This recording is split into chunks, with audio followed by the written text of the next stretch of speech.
Ang alamat ng paa ng manok. Ayan.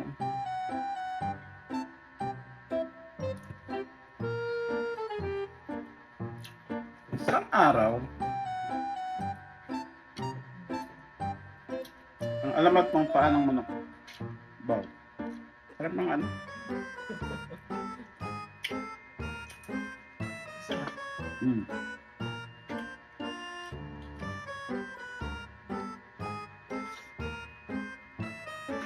Tara. Kain tayo. Bubusog tayo dyan. Hmm. Napulit rin namin. Kasi Gusto ko eh. Binakain ko na yun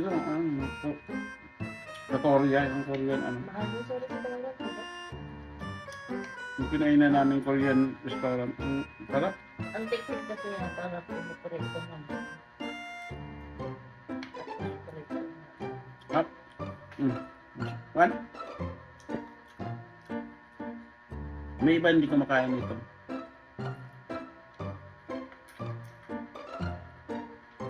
Sarap magkamay-kamay. Wala sa bahay ako.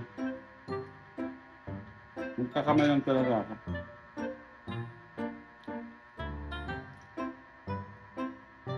Diba? Sarap. Paa ng manok.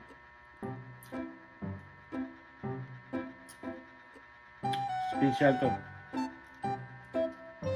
Bye-bye.